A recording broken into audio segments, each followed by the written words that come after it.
El Baúl de Pesqueira.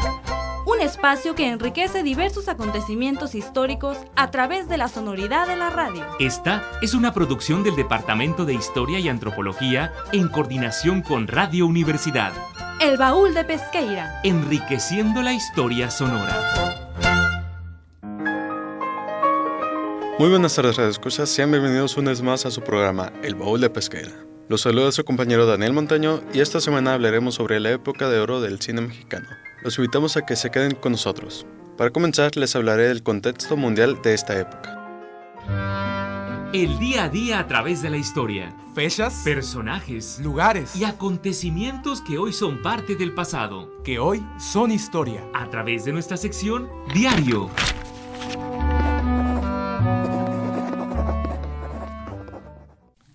Contexto mundial. Entre la década de 1930 hasta la de 1960, podemos hablar de muchos sucesos ocurridos en el mundo, pues principalmente se encuentran sucesos como la Gran Depresión, evento que propició la llegada de las dictaduras en el mundo. Países como Alemania y España tendrían sus etapas de control militar a partir de la llegada de gente como Adolf Hitler y Francisco Franco, mientras que en la Unión Soviética se viviría una etapa de hambre y conflictos. Estados Unidos en ese tiempo también sufrió la gran crisis. Se vivió una época en la que los grandes criminales manejaban las ciudades y la búsqueda de trabajo era la batalla que todo americano tenía que enfrentar.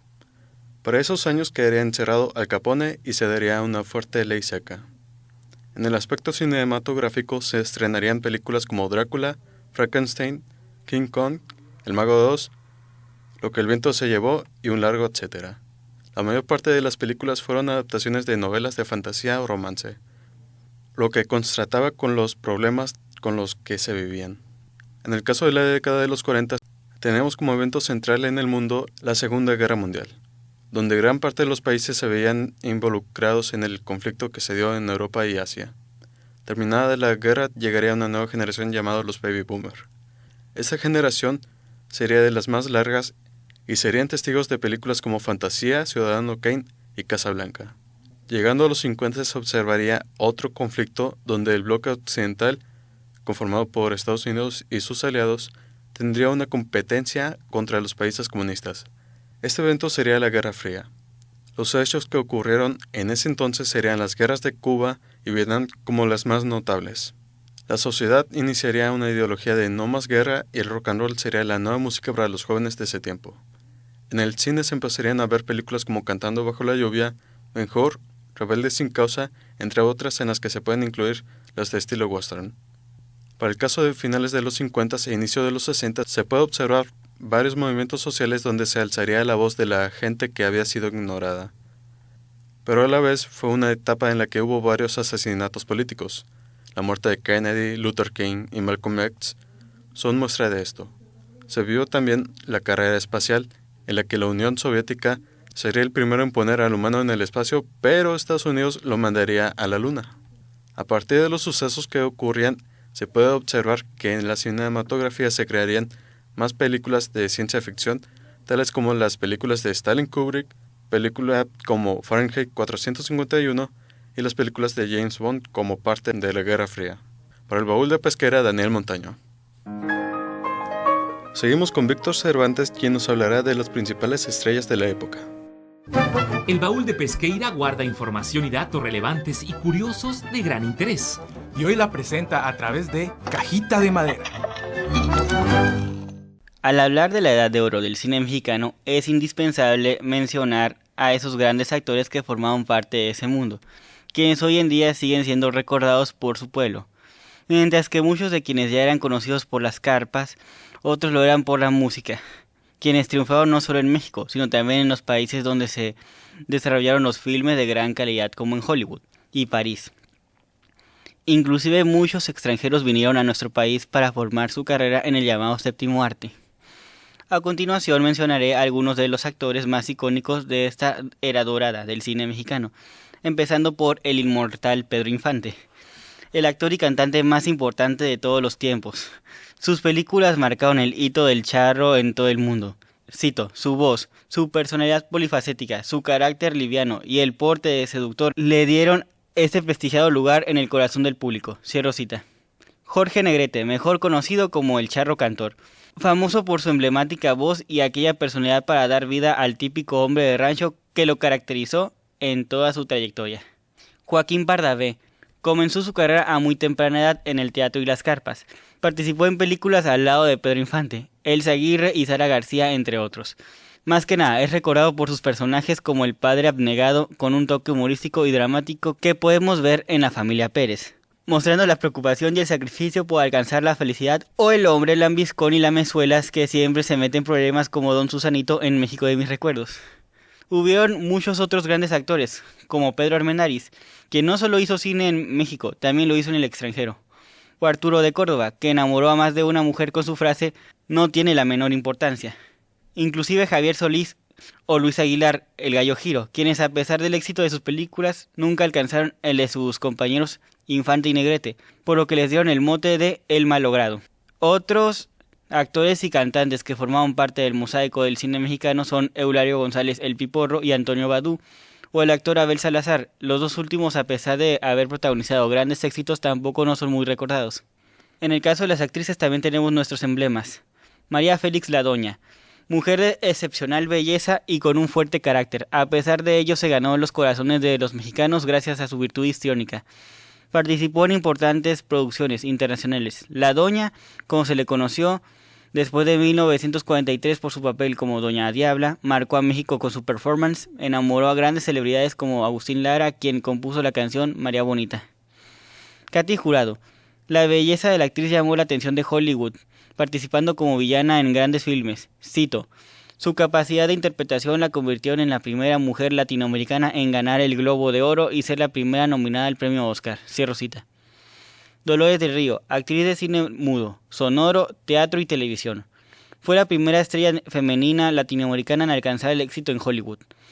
A pesar de su corta carrera, Blanca Estela Pavón, La Chorreada, logró la inmortalidad por haber participado en Nosotros los Nobles, Vuelven los García y Cuando lloran los valientes. Elsa Aguirre, una de las divas del cine mexicano, fue ganadora de un premio Ariel por su larga trayectoria. Ana Berta Lepe, una actriz de envidiable belleza, razón por la cual se dice que los productores le tuvieron reservada un lugar especial en sus filmaciones.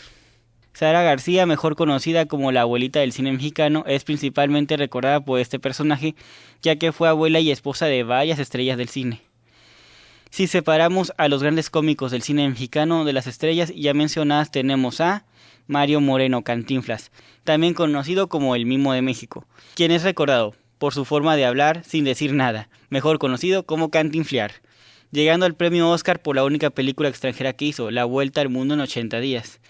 Fue un, cito, comediante que desarrolló una única forma de las risas y diversión del público. Cierro cita. La dinastía Valdés.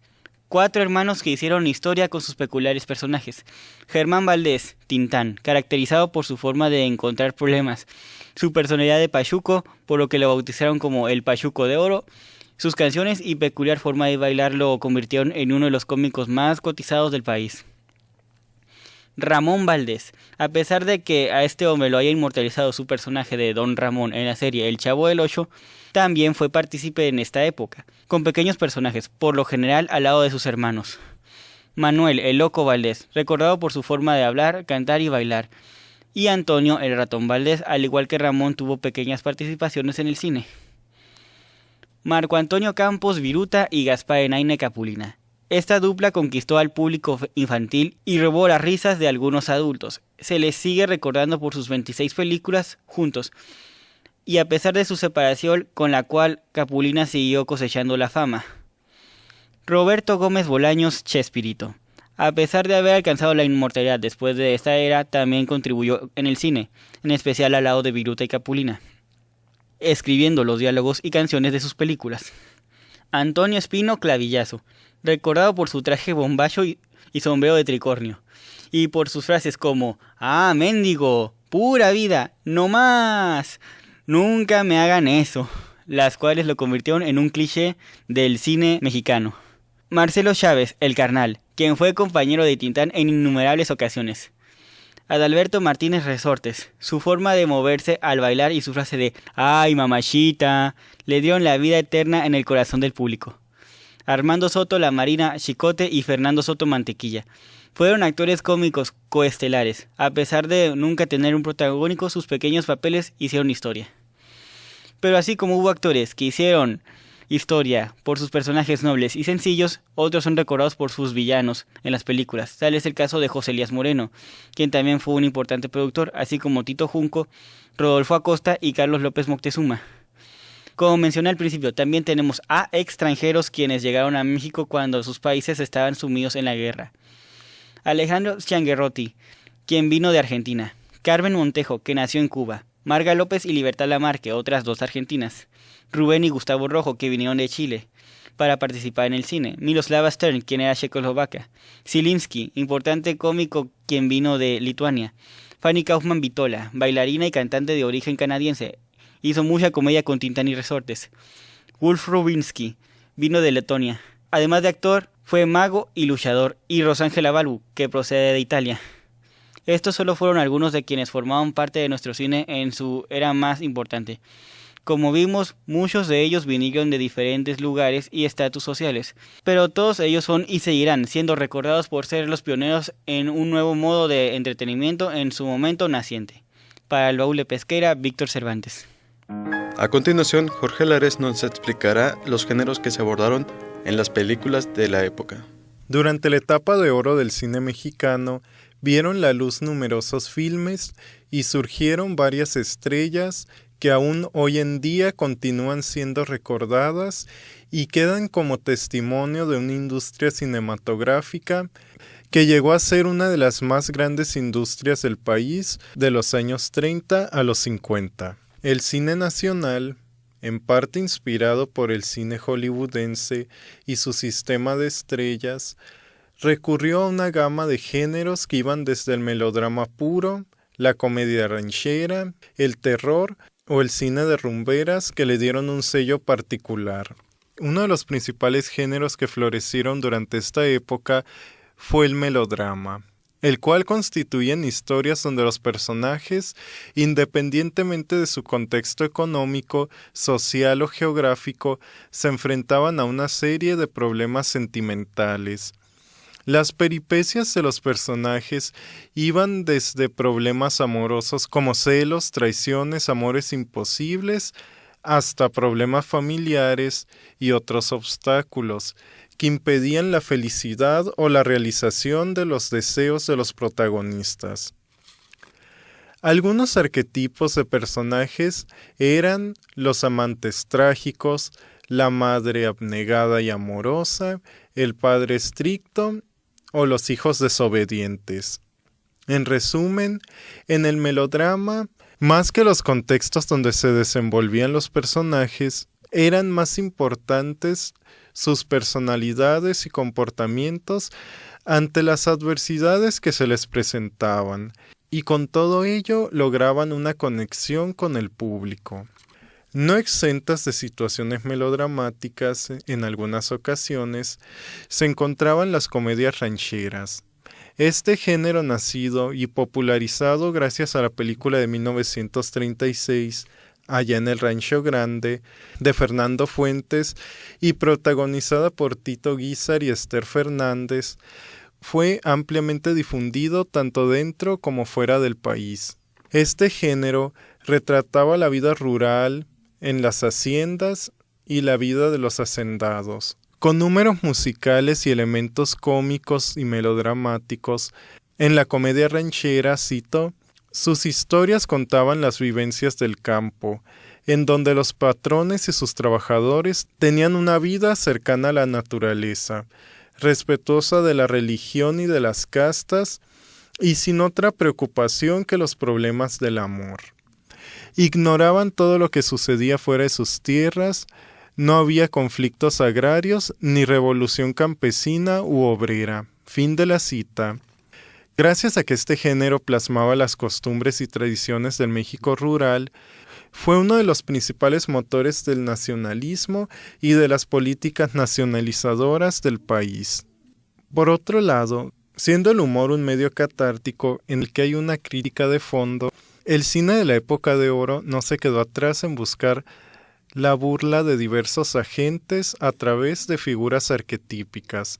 El cine de Mario Moreno Cantinflas es muestra de lo anterior debido a que, cito, ponen en escena una pugna constante entre los poderosos, incluyendo sus representantes y esbirros, y los desposeídos y parias, epitomizados por la figura de Cantinflas. Fin de la cita.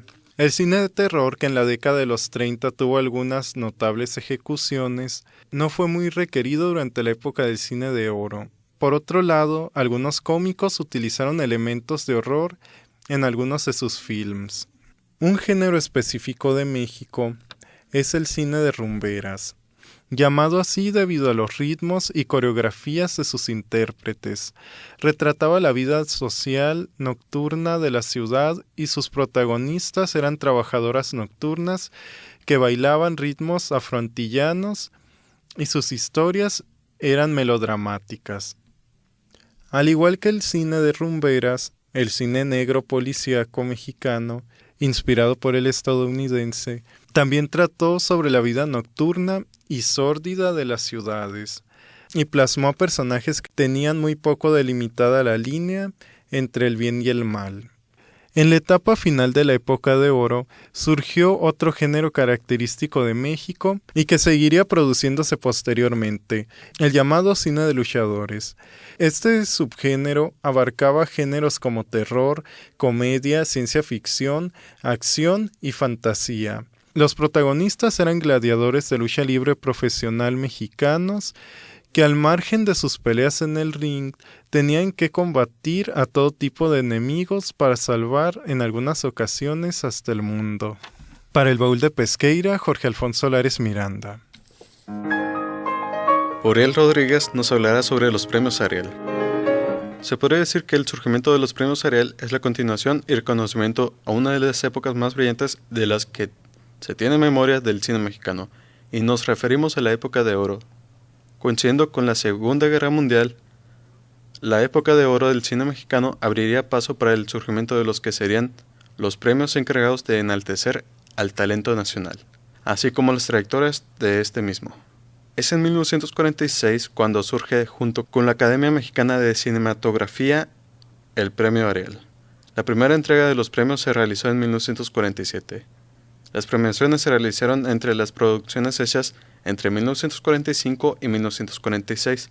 Algunas de las categorías que se premiaban era la de Mejor Actor, Mejor Actriz, Mejor Dirección, Mejor Guión y Mejor Película. Al respecto de esta última categoría, que era la más esperada, la película denominada La Barranca fue la primera ganadora en la historia de estos premios. Un sinfín de películas y amplia variedad de géneros fueron grabadas en esta época, donde se recuerdan actores y actrices de la talla de Pedro Armendáriz, Dolores del Río, Greta Garbo, Pedro Infante, Marlene Dietrich, Marga López, María Félix, Arturo de Córdoba, Mario Moreno Cantinflas, Germán Valdés, conocido como Tintán, Katy Jurado, Carmen Montejo, Andrea Palma, Jorge Negrete, entre otros. De los artistas con más nominaciones al Ariel en el cine de oro en México están Arturo de Córdoba con 7 en total. Con la misma cantidad se ubica Pedro Infante y por último con 9 nominaciones encontramos a Marga López. Aunque estos premios fueron suprimidos en el periodo presidencial de Adolfo López Mateos, años después de Luis Echeverría los restablecería en su mandato, continuando esta tan merecida entrega, en colaboración de Uriel Rodríguez, Daniel Montaño. Víctor Cervantes nos hablará sobre el declive del cine mexicano. A lo largo de la historia del cine mexicano, la industria fue afectada por condiciones políticas, sociales y económicas. Después de más de 2 décadas en las que el cine mexicano vivió en todo su esplendor, comenzó su declive, dejando una profunda huella en la identidad mexicana. A su caída se le atribuyen diversos factores, entre los cuales tenemos el monopolio de las salas de proyección que impuso William O. Jenkins. Esto se menciona en el documental La historia negra del cine mexicano. Entre las décadas de los años 40 y 50 se llegaron a realizar en promedio 100 filmes al año, con películas donde el público pudiera identificarse con los ídolos del momento. Con el fin de esta época, los Estados Unidos se apoderaron de los cines de todo el mundo con sus producciones. Por otro lado, Europa, después de haber sufrido los estragos de la Segunda Guerra Mundial, se empezaron a dar a conocer los nombres de otros grandes directores y actores. Por su parte, en México podemos agregar la muerte de las estrellas del cine que el pueblo amaba como parte del declive del cine en el país. Cito, la gente educada respondió a su esfuerzo y el cine nacional se resignó a un público de analfabetos o de incapaces para leer las versiones subtituladas de las cintas extranjeras. Cierro cita. En México comenzó la época de producción de películas protagonizadas por luchadores y comediantes, así como con ídolos juveniles del momento. Muchas de ellas, cito, carentes de calidad en sus guiones, pero que llegaban a entretener al público por el gran contenido de escenas cómicas. Cierro cita. Cuando el Estado tomó el control de la industria cinematográfica, se limitaron los recursos para la producción de películas debido a la grave crisis económica. La llegada de la televisión en 1950 provocó que muchas personas decidieran quedarse en casa en lugar de ir a las salas de cine. En 1957, 2 de los 5 estudios cinematográficos en México, el Tepeyac y los Clasa, dejaron de funcionar. En 1958 dejó de funcionar los estudios de Azteca. En los años 80 se dio un auge a la producción de cintas catalogadas como el cine de ficheras y del albur, donde también se abordaron temas actuales del momento como el contrabando y el narcotráfico, pero con contenido sexual y persecuciones entre maleantes. Desde la década de los 90 en adelante el cine en México se ha vuelto muy pobre, cito, no es por no contar con excelentes propuestas ni talentos, pierde fuerza por las películas que reciben mejor difusión y propaganda, cierro cita. Para el Baúl de Pesqueira, Víctor Cervantes. El séptimo arte, la literatura, la música y toda expresión artística y cultural también son historia. Y siempre serán motivo de recomendación en La Rosa de los Vientos.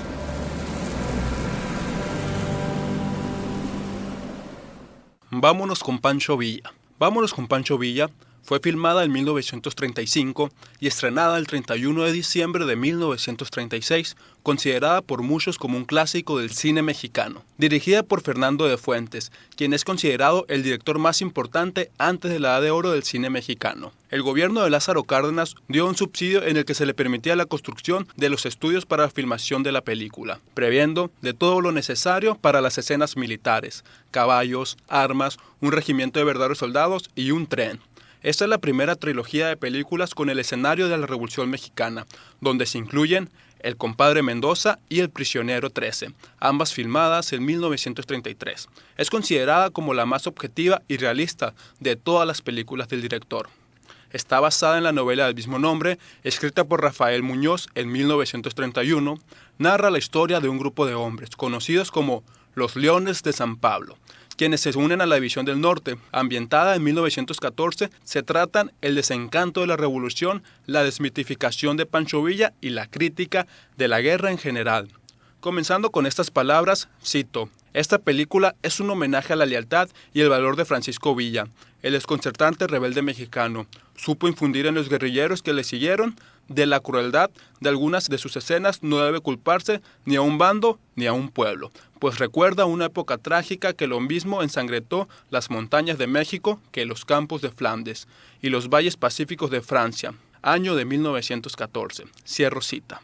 En el pueblo de San Pablo, 6 campesinos, Tiburcio Maya, Miguel Ángel del Toro Becerrillo, Melitón Botello, Rodríguez Perea, Maximiliano Perea y Martín Espinosa, mejor conocido como los Leones de San Pablo, deciden unirse a la División del Norte. Al principio, sienten lealtad hacia Pancho Villa por la figura del personaje, pero conforme avanza la historia y a través de las experiencias de Leones, vemos lo que es la vida de un soldado, el sufrimiento, la escasez de alimento y agua por la que pasan mientras están en el movimiento. Uno por uno, los Leones de San Pablo pierden su vida luchando para un Villa que ahora se retrata como un hombre que trata a sus soldados como animales. El primero murió por un balazo en la espalda después de mostrar con orgullo la ametralladora que había robado el ejército federal. El segundo y tercero murieron durante el ataque a la fortaleza de Torreón, mientras lanzaban granadas y rescataban a sus compañeros capturados. Después de la toma de Torreón, quienes quedaron con vida son convertidos en dorados de Villa. Los 3 leones entraron a una celebración de una cantina, sentándose en la mesa con 10 hombres. Uno de ellos menciona que es de mala suerte sentarse 13 hombres a una mesa, por lo que decide batirse a un duelo a medianoche, ya que en este ejercicio hay un principio. El hombre que recibe el balazo es el cobarde que lo merecía, siendo uno de los leones quien recibe el disparo en el estómago. Antes de morir dice las palabras: ahora verán cómo muere un león de San Pablo. Cierro cita. Suicidándose después. Quedando solo 2 leones, quienes se prepararan para ir a Zacatecas. Uno de ellos, Becerrillo, enferma. Villa, temiendo que haya enfermado de viruela, le ordena al otro león, Tiburcio, que lo queme vivo para proteger a los demás. Tiburcio obedece a la orden, pero mata a Becerrillo antes de prenderle fuego a su cuerpo.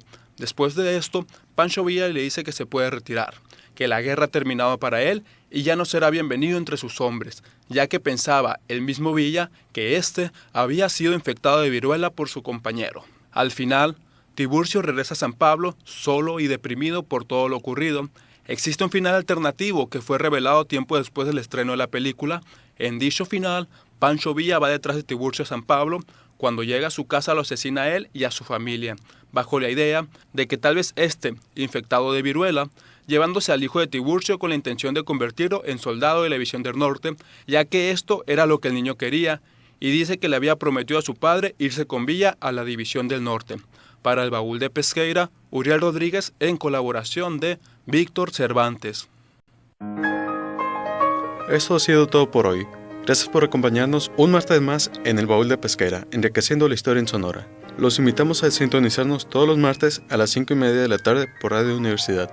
De parte del equipo del Baúl de Pesqueira, se despide de ustedes Daniel Montaño. Hasta la próxima emisión y que tengan una buena tarde. Por hoy, el Baúl de Pesqueira ha cerrado un programa más. Te invitamos a escuchar un encuentro entre el pasado y el presente de Sonora en la próxima emisión. Esta fue una producción del Departamento de Historia y Antropología en coordinación con Radio Universidad. El Baúl de Pesqueira. Enriqueciendo la historia sonora.